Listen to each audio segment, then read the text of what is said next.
Alrighty, guys, what is up? Welcome back to another episode of Weightroom Overtime.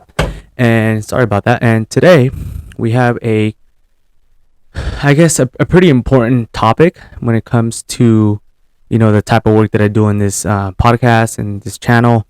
Obviously, is Weightroom Overtime, but this video specifically is going to be in regards to nutrition for soccer players. And if I have time, I might talk a little bit about supplements in regards to, who should take them, when you should take them, and stuff like that. But I wanted to talk about the importance of nutrition specifically for soccer players because that's the sport that I played, and I do a lot of research-based studies and do my own stuff for soccer players. But you can kind of get the hint for any really endurance sport activity, so marathon runners, cyclists, kayaking, and stuff like that. So welcome if you're new. If you are not subscribed, go ahead and hit that like button and subscribe for me, please. Just want to, push out information as much as I can to people that may benefit from this channel. So if you see my eye red, I guess you could comment on it or whatever. There was a incident last week in jiu-jitsu and I got elbowed, so that's why my eye is all red. But I guess whatever. But hey, don't want to hold you guys up any longer. Welcome again. I am excited. Hopefully I have more time here to put out more episodes for you guys. But hey, let's talk about nutrition timing, specifically for soccer players and what they should be eating. Ideally, and this is, it kind of baffles me out there when I ask a soccer player about his diet. If I ask him, when he usually feels fatigue around, what time in the game or during practices, how long can you go without, starting feeling crampy or your legs are feeling heavy and stuff like that. Your calves start to cramp up. A lot of times they might be dehydrated, but a lot of times it's because they're not eating enough food, the right foods before their, our games, activities, gyms, whatever it may be. For soccer players specifically, carbohydrates. Can't stress that enough. I think carbohydrates are going to be your main source of energy. And when I talk about energy, the way that your body breaks down carbohydrates in the form of, ATP, glycogen that's stored within the muscle cells, derives, the best part of energy comes from the carbohydrates. Obviously, fats are going to, hold up a lot more energy. However, the first ones to go when you're doing exercise are going to be your carbohydrate stores in your muscles, which is glycogen. And then protein, if you depleted all your energy sources and your body's still trying to run, let's say you're in a marathon and that last mile, it might use some of that protein that's, essentially not being used, I guess, in a sense, but it's the last case, right, to use energy from there. But you don't want to use your protein energy. You want that for recovery and stuff like that. But carbohydrates, they're important, right? It's the main source of energy, like I mentioned. The amount of carbohydrates that you eat, the timing of it, varies per athlete, I guess. Not everybody, not every soccer player is going to benefit from, 60 grams of carbohydrates 3 hours before a game, right? Some of them might benefit, maybe an hour and a half, maybe 2 hours. It just depends. It's something that we have to test with those athletes specifically because obviously everybody's, body is different. So, as I mentioned earlier, fats are also a good source of energy. And when I'm talking about fats, I'm talking about healthy fats. So things like nuts, things like, olive oils, if you add olive oil to a salad, for example, stuff like that, in addition to the carbohydrates, could be a good source. And then it's good to start your body, replenished. And I think this is where a lot of it, gets misunderstood of like how much carbohydrates you should be eating. Because if you don't eat enough, that means the muscles are not, think about it as a battery, right? Like on your phone. If you go to bed at, 50% battery, your battery's maybe going to go low some of the times depending on how many apps you have running. Or if you charge it at 100%, you're still going to be, have a lot more energy in the phone. Essentially the muscles is what I'm trying to get at, compared to somebody that might not have that charged from the beginning, right? So I think that's why a lot of times a lot of soccer players start to fatigue around the 70th minute, 60th minute, 80th minute. That's where you start seeing those late subs come in. A lot of times is, if you guys watch soccer, a lot of times you watch them wear a GPS tracker on it, like the Stat Sports. Some people wear heart rate monitors and stuff like that. the athletic trainer or the strength and conditioning coach is actually monitoring those levels on the sideline of all those players. They have like an iPad and stuff like that that tells them, energy levels and stuff like that, how much they're running per game and stuff like that. So when they start seeing those numbers fall off, as far as like caloric intake and stuff like that, they actually can make recommendations of like, hey, this guy's fatiguing at this time. We should start looking at, making a substitution. I know you guys don't really see it in the games, but if you pay close attention, you might notice that a little bit. And a lot of times because that guy or girl hasn't ate enough during halftime, if needed, right? And then before the game.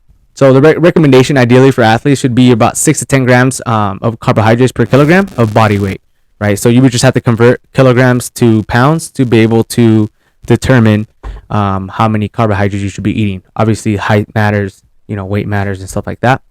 But as I mentioned earlier, you should be able to test different timings of it. So whether that's 3 hours, that's what's recommended, about 2 to 3 hours. Obviously, some folks burn off energy more than others, so you might need to be able to time it a little bit closer to game time. But also think about when you're showing up to a game or showing up to a practice. Let's just say a game, right? Just say your game is about 90 minutes. You usually show at least 30 to an hour before to start the warm up and stuff like that. That's still using energy. So don't think about, I'm just gonna play 90 minutes. You actually got to count at the beginning that you're gonna start, the warm ups and stuff like that, because you're essentially still burning energy there. Carbohydrates during the game are important as well. And you'll see this too. I can compare it to marathon runners. A lot of times you'll see them eat like a gel pack, some sort of, nutrition bar and stuff like that. A lot of those are usually high in carbohydrates, and they're trying to replenish everything that they have, essentially burned throughout the first half or, midway race, to be able to, complete the game or the run. That's why they do that, in case you guys were wondering. It's not just because they were hungry and stuff like that, but it's just to replenish what they have been burning as far as glycogen stores, which is the energy stored in the muscles. Okay. Oxidation utilization can be about 60 grams per hour. So think about, and it all depends on the intensity of the game, right? Some games are slower, some games are not, but this can also pertain to gym time. So when you're in the gym, when you have higher intensity days compared to, a slower, power movement, obviously two different things. You might be able to use more energy here than another workout, right? So understanding that a little bit. If you guys have questions, obviously you could always ask me to have, break it down for a little bit. But that's why, things like Gatorade existed, right? People started drinking that at halftime, and then to be able to finish off games like that. Fruits are a good source. So if you eat fruits during halftime, usually going to be pretty good for you. Nuts could be a great addition for the fats during events, right? And they say about 30 to 60 grams an hour of exercise is where you should be, starting to consider eating more carbohydrates, even if it's during or after. That way, what you're doing there is trying to extend your performance before your body starts to fatigue. It's really what you're trying to do there, right? And then immediately after the game or after practice, you should be able to eat protein. That's essentially where your protein source comes in, usually after the games or after training sessions. And a lot of times, for soccer players specifically, for endurance type athletes, I think milk, so like chocolate milk, you hear that a lot. A lot of trainers recommend chocolate milk for soccer players, specifically because it has a great amount of, or perfect balance amount of carbohydrates, fats, and proteins for a game. If you're a bigger dude or somebody that's more muscular and stuff like that, or still looking to, gain muscle size, that might not have enough protein for you. So you might need to be able to drink more of that chocolate milk if you feel okay with it, or you be able to drink a shake with chocolate milk or whatever it may be, right? Just make sure that you count your calories before it as well, and just pay attention to the amount of protein that you're going to be eating. Usually, you want to consume it within a window. I know there's, for those gym rats out there, they usually have this, window for anabolic, gains or whatever it be. That's bullshit. Ideally, you do want to eat them within 3 hour frame after training, not immediately like 15 minutes or 10 minutes. Hey, I finished my last rep, I gotta go eat, a tub of protein. That's dumb. You sound dumb. You want to eat 1 to 2 small protein meals 1 to 3 hours after, ideally, to stimulate muscle protein synthesis. So essentially kind of recovering, if you have any broken down muscles or anything like that. And then 20 to 30 gram protein is ideal with high leucine content. And leucine is a type A that's found in protein. Usually whey protein, skim milk, stuff like that will have it. So most powders that you buy out there are going to have high content of that, but just be aware of it, okay? And the reasons we vary the diet, dietary requirements for sport, and obviously we're talking about soccer here, but obviously each sport is different, right? The energy requirements are different. The intensities of sports are different. Like football, right? Those are gonna start, stop, high intensities. Same thing with like, if you play basketball, right?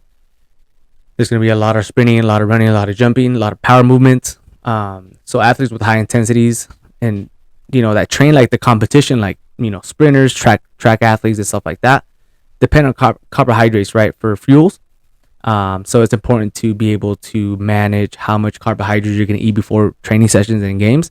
And like I said earlier, man, there's so many times that I have asked athletes, specifically soccer players, about their diets. Some of them eat fast food, man. I remember when I was in college, I remember when I played and I didn't eat the healthiest, but I think now looking back, I imagine if I would have, followed a better plan, if I had a nutritionist, if I had, a better, education in regards to what I put in my body and how it affects me, for specifically for sport, I think I would have been off better. I don't know. Obviously, I can't tell the past, but what I'm here for is for the upcoming athletes to understand, hey, yes, you're young. Hey, if you're in college, I know there's a lot of drinking. I know there's a lot of partying. I know there's a lot of fast food and stuff like that. What I recommend for athletes, and this is if you're really truly trying to make it to the next level, understand what you put in your body is really going to affect you on the field, specifically if you're eating bad foods. And when it comes to supplements, don't try to take supplements if your diet is not where it's supposed to be. If you're not eating this, essentially the right amount of foods like carbohydrates, fats, and proteins as a fuel, as an energy source, and you're trying to, take a fat burner, if you're trying to take, a pre-workout before, competition to, boost energy levels, stuff like that, you're doing it wrong, man. There's many ways. You got to understand nutrition. And I'm not talking about, you should be eating salads or vegetables and stuff like that. Yeah, hey, yes, those are great. Those are going to bring, nutritional value to it. If you're taking a multivitamin to supplement, you're not eating greens. I know there's supplements out there that contain greens, and stuff like that.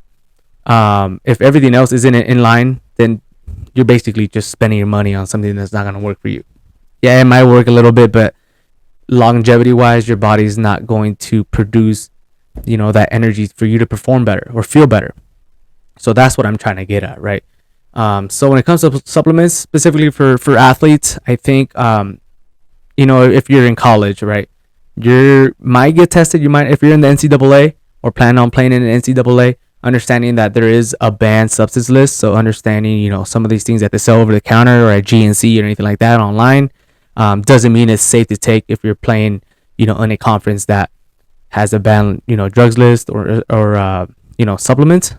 So anything that's going to help you in performance, they, monitor it. Obviously, whey protein is good. Caffeine is something that they took away within the past decade. So you're able to take caffeine, but there's different methods of caffeine. Doesn't mean you have to take pre-workout.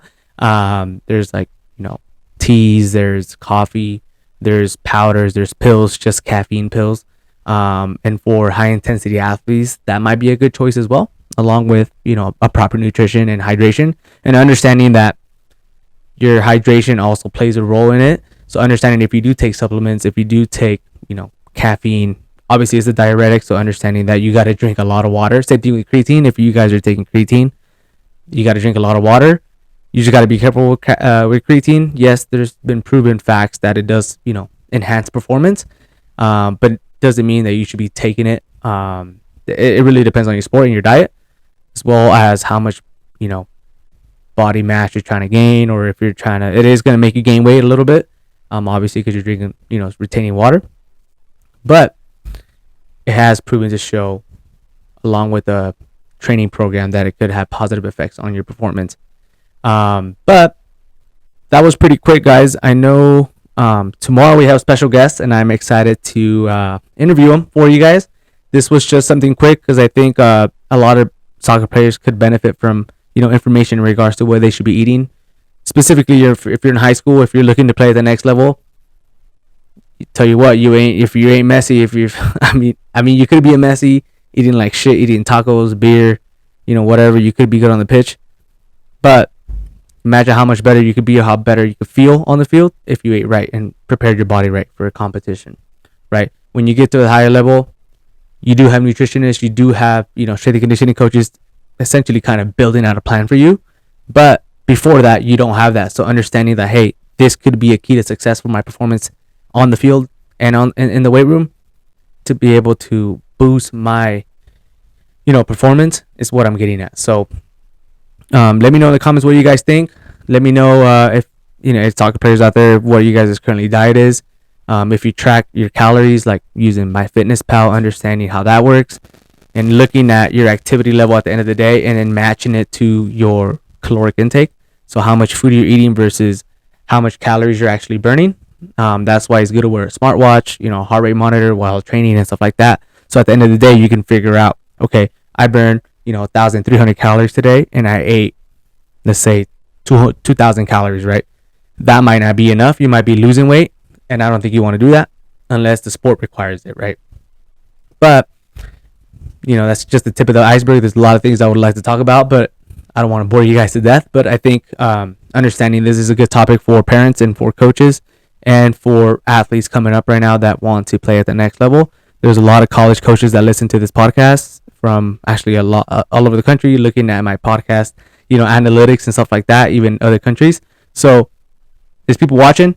You never know. People that interview, they're looking for players all the time. You gotta, keep your mind right, work hard, and eat right. That's what I'm getting at. So without further ado, guys, I don't want to keep you guys any longer. Make sure you subscribe to my page. Also follow me on Instagram, Northwest Athletic Performance. I will start listing out there for training programs. If you guys are looking for training programs, I have been busy with grad school, obviously, and I have two, young kids, and a lot of my time is, devoted to them in school and work. So I do want to get to it as soon as I'm done. I'm going to try to, put out stuff for you guys, and I'm just trying to help you guys out. Let me know what you guys think, and take care, guys. Peace.